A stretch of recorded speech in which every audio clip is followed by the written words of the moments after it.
오늘은 스승의 주일입니다. 스승의 날에 선생님한테 선물하는 것이 김영란법에 어긋나기 때문에 해서는 안 된다는 것은 이해가 됩니다.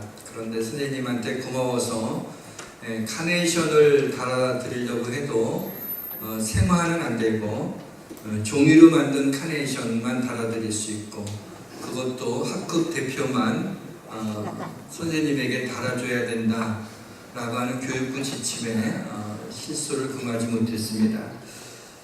그런가 하면 이제 스승의 날이라서 반 학생들이 담임선생님한테 가르쳐 주시고 지도해 주셔서 감사하다고 이제 케이크를 사가지고 와서 이렇게 케이크 커팅도 선생님이 하고 이렇게 감사하다는 그런 또 세레모니를 좀 이렇게 갖죠.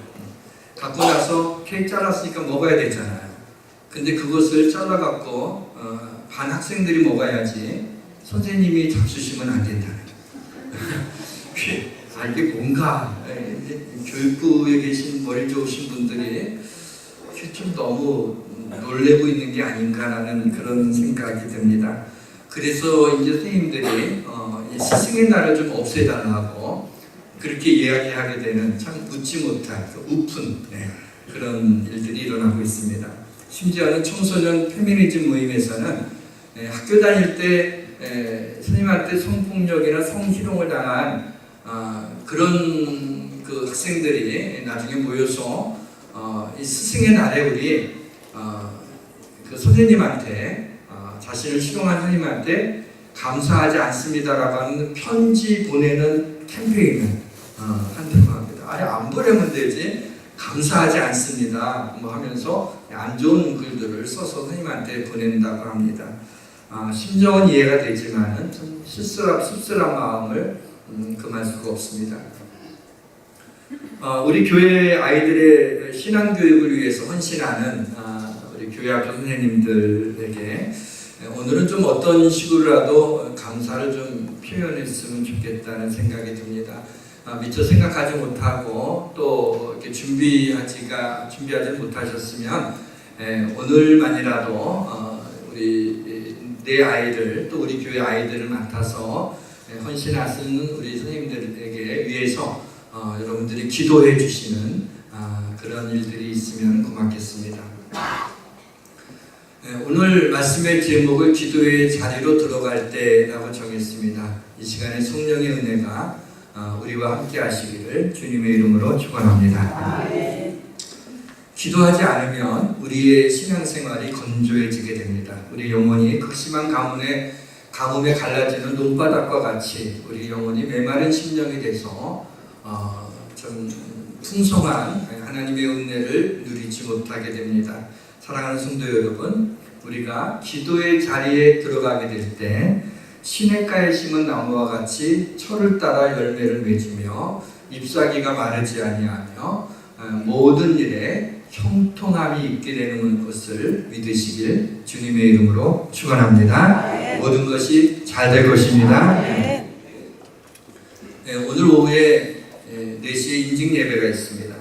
그래서 여러분 교회를 좀 이렇게 관심 갖고 이렇게 들여다보시면 인테리어 하는 것들도 많이 있고 꽃장식도 하고 또 이제 참석하신 분들은 예배 인직 예배 참석하신 분들은 또 좋은 기념품도 또 드리고 기쁘게 찬양하고 축제 같은 임직 예배가 되리라고 생각합니다.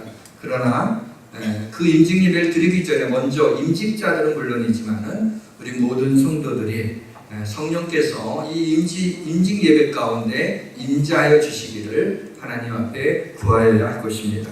그래야 이 임직 예배를 통해서 우리 하나님께서 영광을 받으시고 임직을 받는 분들에게 있어서는 성령의 감동이 임할 것이며 임직 예배에 참여하시는 분들에게 은혜가 될 것입니다. 사람들의 잔치로 끝나지 않고 하나님의 영이 임하는 우리 하나님이 기뻐하시는 그런 임직 예배가 되기를 주님의 이름으로 축원합니다. 우리 임직자들이 교회에서 해야 될 가장 중요한 일이 있다면 교회를 위해서 기도하는 것입니다. 기도하는 임직자들이 되시기를 주님의 이름으로 부탁을 드립니다. 임직을 받는 분들을 향한 제 마음이 무엇인지 아십니까? 이분들이 임직을 받고 우리 교회에 힘이 되었으면 좋겠구나. 맞습니다. 그랬으면 좋겠습니다. 근데 그보다도 제 마음에 간절한 것이 있습니다. 임직받는 분들이 오늘을 임직받는 분들의 신앙 터닝 포인트로 삼고 오늘이 축복의 시작이 되는 그와 같은 임직 예배가 되었으면, 그런 임직자들이 되었으면 하는 것이 훨씬 더 큰 제 마음입니다. 우리 주님께서 택하여 주시고 불러주신 임직자들이 교회의 덕이 되고 힘이 되고 은혜가 되고 본이 되는 귀한 우리 임직자들이 되어서 이곳에 교회를 세우신 하나님께서 많은 영혼들을 구원하며 하나님이 기뻐하시는 일들을 행하는, 하나님이 기뻐하시는 그런 교회가 되기를 주님의 이름으로 축원합니다.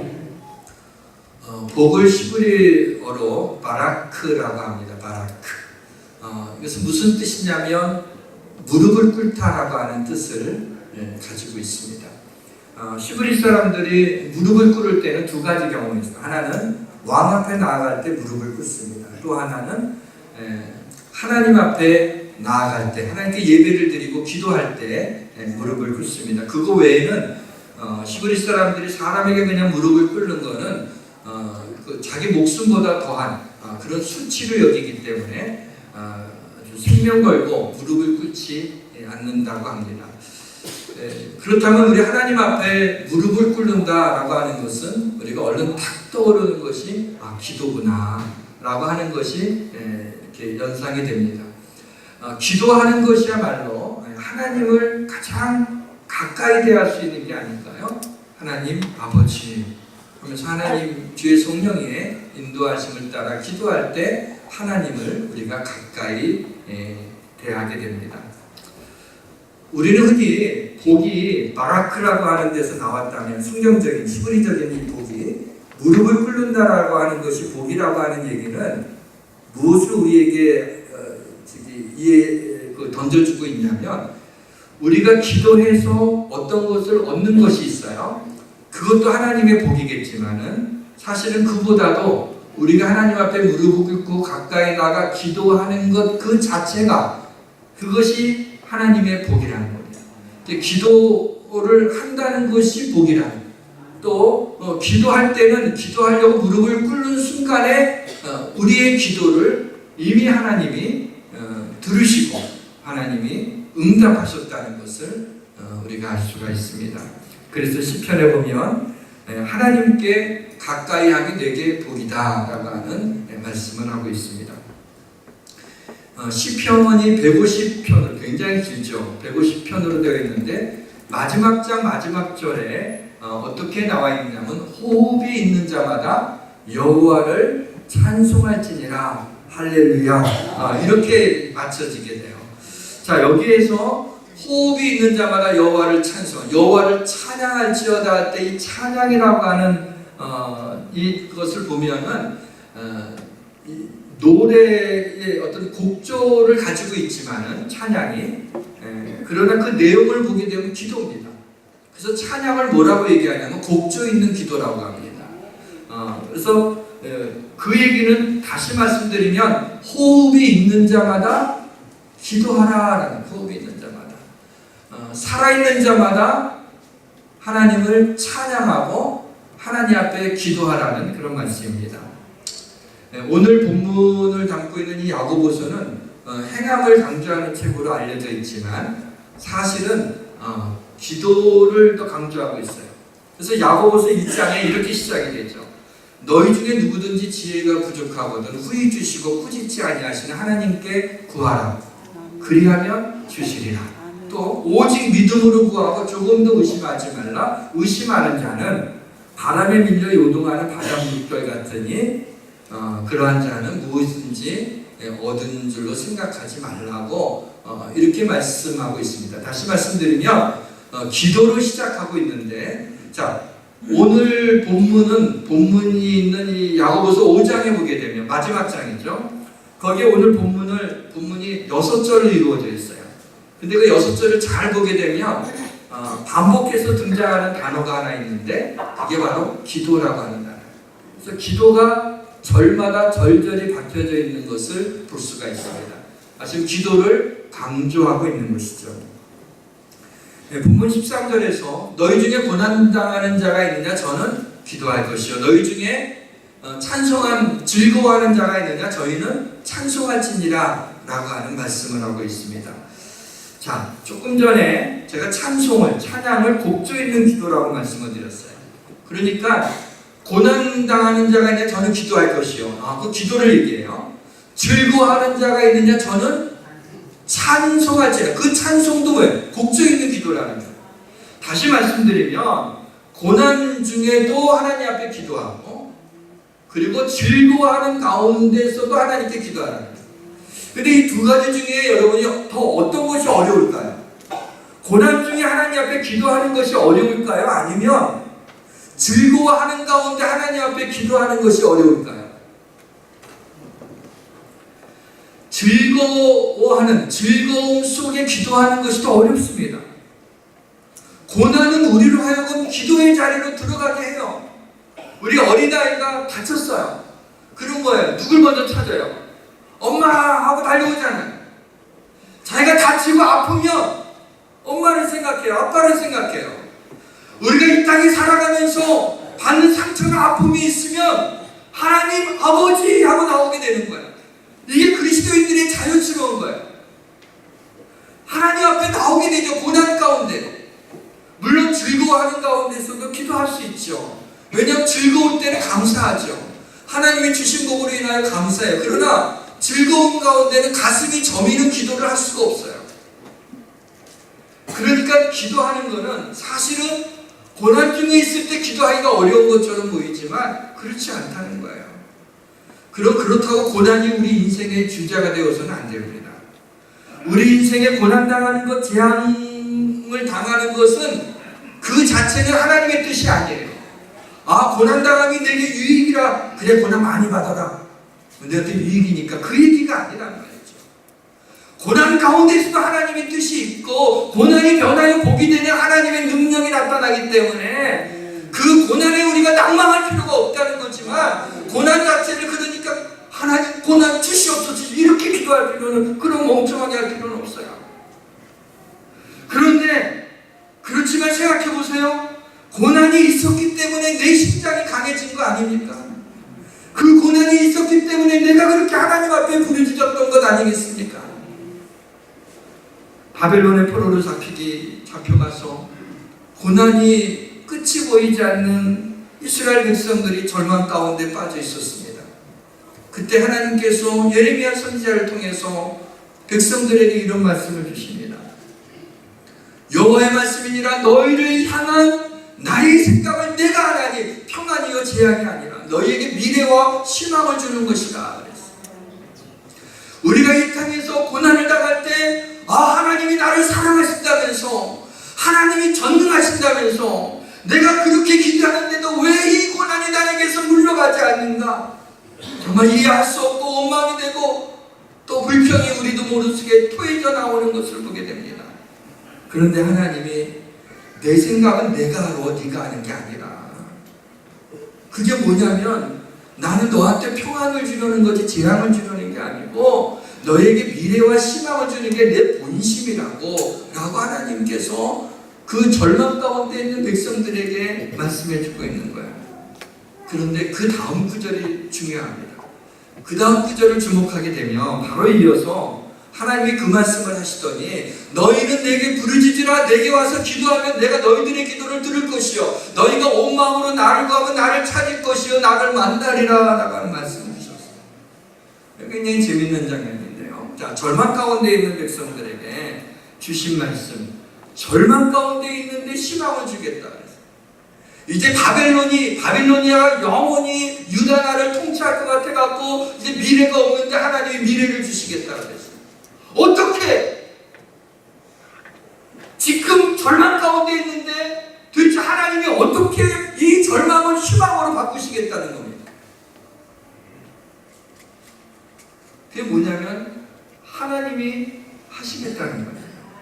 그래서 하신 말씀이 뭐냐면 그 방법을 알려줬죠. 너는 내게 부르짖으라. 내게 와서 기도하면 온 마음으로 나를 구하면 그랬어요. 그렇게 하면 절망이 심하고 앞이 캄캄한 게 미래가 있는, 재앙이 평안으로, 고난이 복으로 바뀌는 그런 하나님의 역사예요. 여러분, 하나님 전능하신 하나님이죠. 하나님의 능력을 의심치 않습니다. 우리가 지금 어떤 상황 가운데 처해 있나가 하나님에게 별로 중요하지 않아요. 하나님이 한순간에 그 나락에 떨어진 자를 하나님이 일으켜서 약한 자를 하나님이 들어서 강한 자를 부끄럽게 하시는 하나님. 여러분이 잘났습니까? 여러분이 가진 것이 많이 있습니까? 여러분이 뭔가 가슴을 펴고 자랑스러운 게 있습니까? 그걸 하나님의 축복으로 은혜로 감사하며 모든 것이 하나님께로부터 왔음을 고백하셔야지. 그것이 나의 잘남으로 있으면 하나님이 한순간에 건들면 모든 것들이 무너지게 되어 있어요. 절망이 희망으로 바꾸는, 그렇게 하시겠다고 하는 이 하나님의 약속이 믿어지는 자는 복이 있는 자입니다. 믿음대로 될 것입니다. 예레미야가 아직 시위대 뜰에 갇혀 있을 때였습니다. 시위대 뜰에 갇혀 있다는 얘기는 뭐냐면 예레미야가 예언을 했죠. 예레미야 29장에 보게 되면 이제 이 유다가 이제 북왕국 이스라엘이 아수르에 의해서 멸망을 당했어요. 그 다음에 남아있는 것은 남왕국 유다였어요. 근데 이 유다 백성도 회개하지 않고 하나님께 돌아오지 않으면 하나님이 바벨론이야죠. 바벨론을 통해서 멸망할 거다. 그 얘기를 했어요. 그러니 왕이 기분이 좋아요? 좀 감정이 상했어요. 아이, 선지자가 좀 축복하고 좋은 얘기를 해줘야지. 안 그래도 피곤하고 내 삶이 고단한데 아무 나라가 망한다는 얘기를 하냐 말이야. 거기다가 결정적으로 왕, 네가 내 놈이 이런 일을 주장하고 있는 거다. 내 놈이라고까지는 안 했을 것 같아요. 어쨌든 뭐라고 했겠죠. 그랬더니 왕이 자기를 향하여 화살이 날아오는 걸 보고 화가 났어요. 그래서 저 예레미야를 죽이고 싶지만 백성들의 눈 때문에 그러지 못하고 왕이 있는 왕을 시위하는 시위대의 뜰 안에 감옥에다 가둔 겁니다. 그 뜰 안에 갇혀 있었을 때예요. 아주 고난을 받고 있을 때였어요. 근데 고난 가운데 있는 예레미야에게 하나님이 두 번째 나타나셔서 말씀하시는 거예요.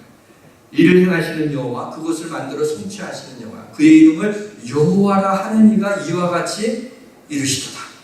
여호와라고 하는 이가 하나님이 당신 자신을 이렇게 표현하시는 거예요. 하나님이 말씀하세요. 너는 내게 부르짖으라. 내가 네게 응답하겠고 내가 알지 못하는 크고 은밀한 일을 내게 보이리라.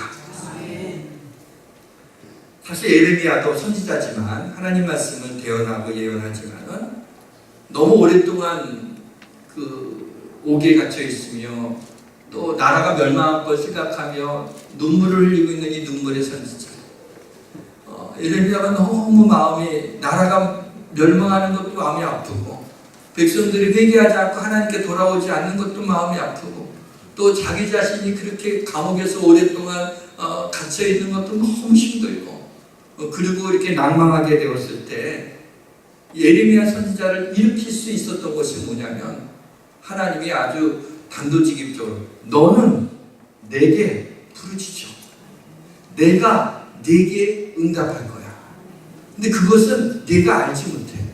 그러나 더 크고 은밀한 네가 생각지 못하는 그런 일들을 통해서 내가 너를 건지고 내가 너를 축복하고 내가 너를 사용하겠다. 그 말씀하십니다. 이 말씀을 읽다가 딱 느껴지는 게 있었어요. 야, 하나님은 할 수 있으신 게 주시는 것밖에 없구나. 계속해서 부르짖으라 그래요. 근데 막 부르짖었는데 장난이야. 하나님이 그렇게 하시나요? 부르짖으라고 해서 막 부르짖었는데 그냥 해본 소리야. 그러신 적이 없죠. 하나님 부르짖으라고 그러고 내 마음에 들면 응답하겠다고 하신 적이 없어요. 항상 하나님이 부르짖으라, 내가 네게 응답하겠다. 또 우리 주님께서도 네가 내 이름으로 무엇을 구하면 그대로 이루리라, 그대로 주시겠다.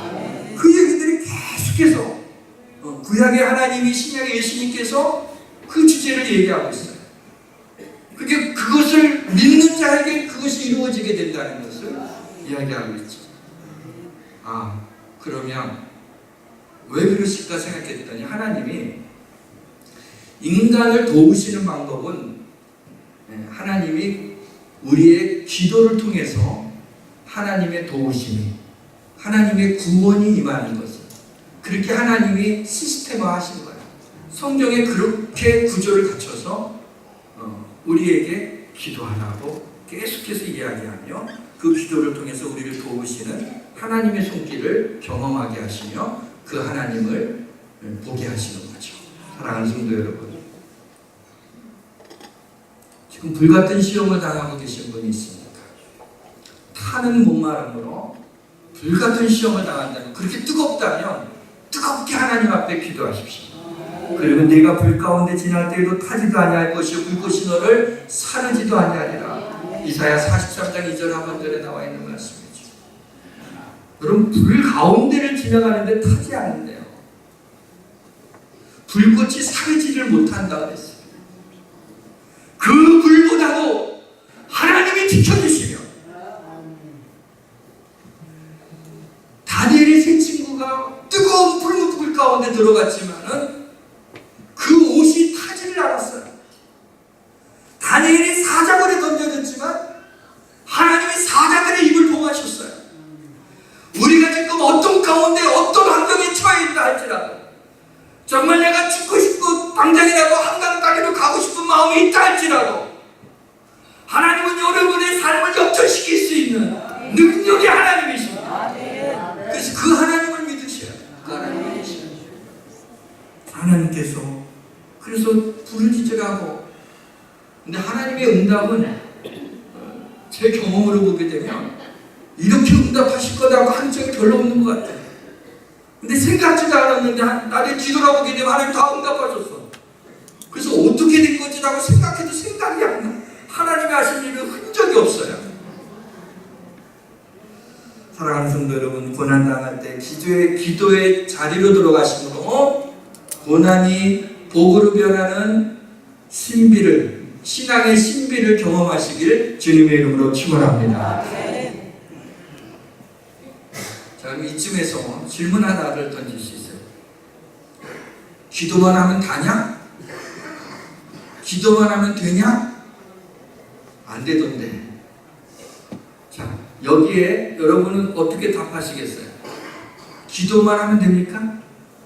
기도만 하면 다예요? Yes 라고 얘기할 수도 있고, 다예요. 또 아니요 라고 할 수도 있어요.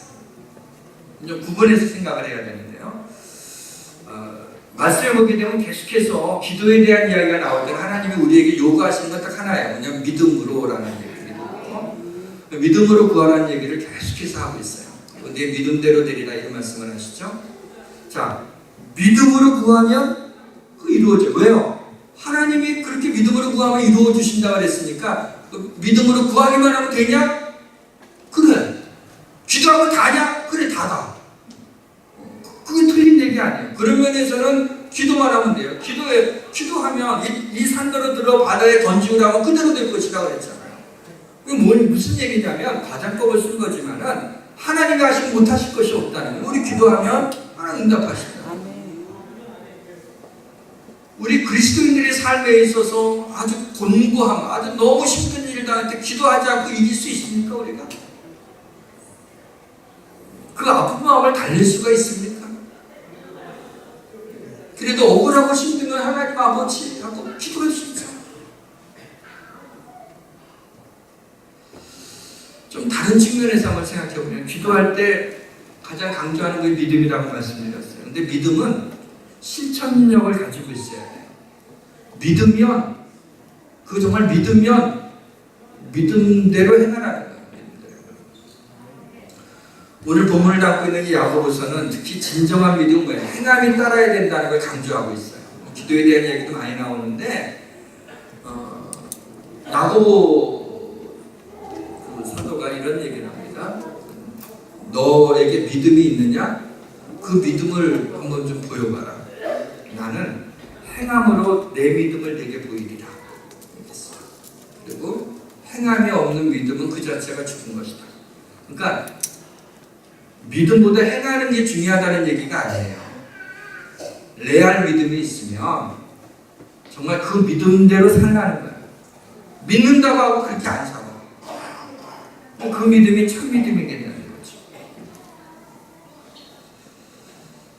자, 그런 면에서 기도한다고 다 되는 게 아니죠. 믿음으로 행하는 게 필요해요. 그 이해를 돕기 위해서 예레미야 이야기를 저는 말씀 좀 드리겠어요. 예레미야가 이제 감옥에 갇혀 있을 때였어요. 이때는 언제쯤이냐면 남유다가 아직 바벨론에 의해서 멸망당하지 않았던, 그러나 그 직후였어요.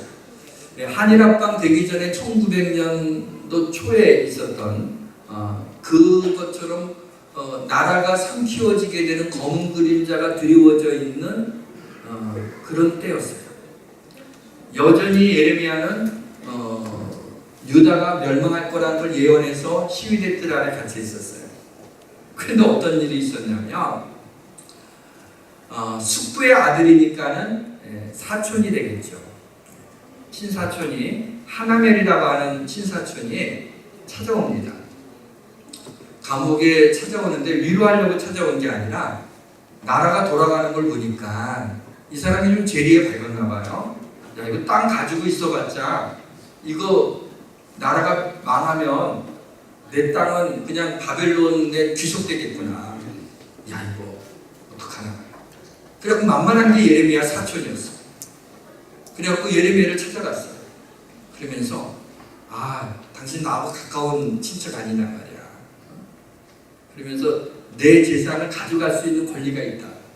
내가 너를 위해서 얘기하는데 이 땅 좀 사라. 그냥 주는 게 아니라 이 땅 좀 사라 그래. 그럼 예레미야가 그걸 몰라요? 오히려 그것 때문에 감옥에 갇혔어요. 유다가 멸망할 거라는 것 때문에 감옥에 갇혔어요. 그런데 감옥에 갇혀있는 예레미야에게 자기 아나돗에 있는 그 땅을 사라고 얘기를 하는 거예요. 근데 어떻게 했는지 아세요? 예레미야가? 궁금하시죠? 한번 찾아봅시다. 예레미야 32장 6절로 9절 말씀을 보겠습니다. 예레미야 32장 1103페이지 6절로 9절 말씀까지 한번 읽겠습니다. 같이 읽습니다. 예레미야가 이르되 여호와의 말씀이 내게 임하였느니라. 이르시기를 보라, 내 숙부 살롬의 아들 하나멜이 내게 와서 말하기를 너는 아나돗에 있는 내 밭을 사라. 이 기업을 물을 권리가 내게 있느니라 하리라 하시더니 여호와의 말씀과 같이 나의 숙부의 아들 하나멜이 시위대 뜰 안 나에게 와서 이르되 청하노니 너는 베냐민 땅 아나돗에 있는 나의 밭을 사라. 기업의 상속권이 내게 있고 물을 권리가 내게 있으니 너를 위하여 사라 하느니라. 내가 이것이 여호와의 말씀인 줄 알았으므로 내 숙부의 아들 하나멜이 아나돗에 있는 밭을 사는데 은 17세겔을 달아주되.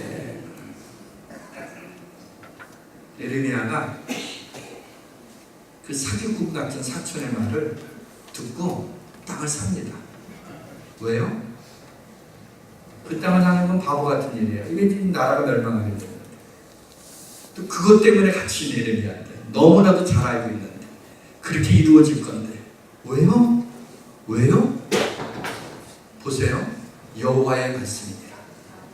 하나님이 그런 일이 있을 거라고 그러고 그런 일이 있으면서 이게 여호와의 말씀이기 때문에 순종합니다. 자, 여러분은 어떨까요? 여러분은 하나님의 말씀 가운데 성령의 감동함이 임했어요. 그렇게 하려고 그러는데 이건 너무 손해가 나요. 이건 내 살점이 떨어져 나가는 거예요. 그럴 때 하나님의 말씀을 택합니까? 아니면 여러분의 생각 어떻게 해요? 하나님 뭔가 하나님 미스테이크 하신 거예요. 그렇게 하고 순종하는 거예요. 예레미야는 큰 손해죠. 그러나 여호와의 말씀이니라. 그 말씀에 순종했어요. 그는 기도하는 자였지만 기도만 하는 것이 아니라 순종하는, 그 믿음으로 순종하는 자였다는 것을 볼 수가 있습니다. 우리에게 이걸 보면서 우리의 삶에 이제 좀 어려움을 좀 당할 때, 고통을 당할 때 고통이 주는 에너지가 있어요. 부정적인 에너지지만 그것도 힘입니다. 고통을 당할 때 그 부정적인 에너지, 마음 상함을 기도하는 데 쏟으시면 영적인 파워가 생겨요. 그리고 두렵지 않습니다. 하나님이 내 편이라는 확신이 생기고 하나님이 위로가 임하고 하나님이 더 큰 축복을 주는 그릇을 준비하게 됩니다. 그래서 저는요 가끔 그런 생각을 해요. 제 사모하고 함께 어떠한 어려운 일을 딱 만나요. 교회적으로 힘든 일을 만나면 조금 힘들어해요. 힘든 일만 하는데 환난을 기뻐하라고 기뻐하지 않아요. 힘든 일 만나면 힘들어요. 뭐라 그러면 속상해요. 목사니까 더 힘들어요. 그런데 그렇게 좀 힘들어하다가 결론적으로 도대체 하나님이 얼마나 우리 교회를 축복하시려고 이렇게 힘든 일이 있을까? 야, 기대된다. 남들이 뭐 하는 거야? 이렇게 할지 모르지만 왜요? 하나님이 하시면 그렇게 할 수 있는 거예요. 예레미야 37장에 에스겔 37장에 환상을 보죠. 너희 마른 뼈들아 여호와의 말씀을 들을지어다 내가 생기를 너희에게 들어가게 하리니 너희가 살아나리라 그랬어요. 그런데 보니까 이 명령을 내었는데 이 뼈 그 에스겔 골짜기에 마른 뼈들이 전부 다 들어맞아서 뼈들끼리 연결이 돼요. 그리고 힘줄이 생겨요. 그리고 살이 치워져요. 그리고 가죽이 덮여서 피부가 덮여져요. 그러면서 일어나서 극히 큰 군대가 되는 걸 보게 돼요. 그런데 이들이 다 되었을 때 그 속에는 생기가 없더라 그랬어요. 근데 생기가 없을 때 여호와께서 생기야 사방에서 물어와서 이 죽음을 당한 자에게 살아나게 하라 그랬더니 하나님의 생기, 하나님의 성령, 하나님의 호흡이 들어가니까 그 만뼈와 같은 그 죽었던 죽음을 당한 자가 일어나서 섰는데 극히 큰 군대가 되는 걸 보게 됩니다. 사랑하는 성도 여러분, 에스겔 골짜기에 마른 뼈와 같은 우리들도 그리하여 죽임을 당한 자같이 힘들고 어려운 가운데 있을지라도 우리가 기도하게 되면 하나님의 생기를 그 코에 불어넣어 주셔서 우리를 다시 살아나게 하실 수 있음을 믿으시길 주님의 이름으로 축원합니다. 말씀의 문을 닫겠습니다. 본문 17절과 18절을 다시 한 곳으로 읽겠습니다. 함께 있습니다. 엘리야가 우리와 성경이 같은 사람이로되 그가 비가 오지 않기를 간절히 기도하지 3년 6개월 동안 땅에 비가 오지 않니 다시 기도하니 하늘이 비를 주고 땅에 열매를 맺었느니라. 갑자기 엘리야를 등장시켜요. 왜 그랬을까? 엘리야는요 그 바알과 아세라 선지자들하고 누가 참 하나님이냐라는 것 때문에 겨루었어요. 그래서 이렇게 제물을 놓고 하늘에서 불이 내려오게 하면 그게 참 하나님이라 참신이라 그랬어요. 근데 엘리야는 하늘에서 불이 내려오게 했죠. 또 오늘 본문에 보면 3년 6개월 동안 기도했더니 비가 안 오고요. 또 다시 기도했더니 또 비가 내려요. 야, 이건 능력자 아닙니까? 근데 이 말씀에 오늘 본문에 이 말씀의 방점은 거기에 찍혀 있지 않아요. 엘리야는 우리와 같은 성정을 가진 사람이로다 여기에 있어요. 엘리야가 능력 있는 거 아닙니다, 여러분. 엘리야가 믿음이 대단한 게 아니라 하나님이 행하신 거예요. 엘리야를 통해서 행하신 거예요. 그래서 여러분 어떤 분이 굉장히 놀라운 하나님의 일을 했을 때 그 사람을 섬기면 안 돼요. 그게 아니라 하나님이 하신 일이에요. 그걸 보고 하나님을 찬양해야 되는 거예요. 사람이 영광을 받으면 안 돼요. 그런데 거기에 우리와 같은 성정을 가진 사람이, 성정이라는 말이 좀 어려워서 여러분 헬라어로 원어가 되어 있는데 신약 성경이 그걸 제일 그 원문에 가깝게 번역한 게 NIV 영어 성경이죠. 그래서 NIV 영어 성경을 좀 찾아봤어요. 성정이 무슨 말인가? 그랬더니 아주 간단하게 나와 있더라고요. Just like us, just like us, just 딱 그거야. 뭐냐면 like us, 우리하고 같아. 우리를 좋아하는 게 아니라 like us, 우리하고 같아. Just like us. 뭐냐면 조금도 틀리지 않아. 엘리야는 우리하고 똑같은 사람이에요. 근데 하나님 역사하시면 놀라운 일을 행하십니다. 냉동고와 같은 우리의 심령에 기도의 불을 붙여줄 자가 누굽니까? 여러분이 기도의 자리에 들어갈 때 성령의 불이 임하실 걸 믿으시길 주님의 이름으로 축원합니다. 그래서 오늘은 기도에 대한 말씀이니까 우리 합심해서 뜨겁게 1분 동안 우리 기도하겠습니다. 내 패고를 살피시는 하나님, 기도의 자리로 들어갈 때 피곤한 심령을 상쾌하게 하고 모든 연약한 심령을 만족하게 하여 주옵소서. 우리 함께 기도하겠습니다. 할렐루야. 사랑의 아버지 하나님, 은혜와 사랑을 감사합니다. 아버지 하나님이여, 우리가 기도의 자리에 들어가게 될 때 아버지 하나님이여, 피곤한 심령을 상쾌하게 하시며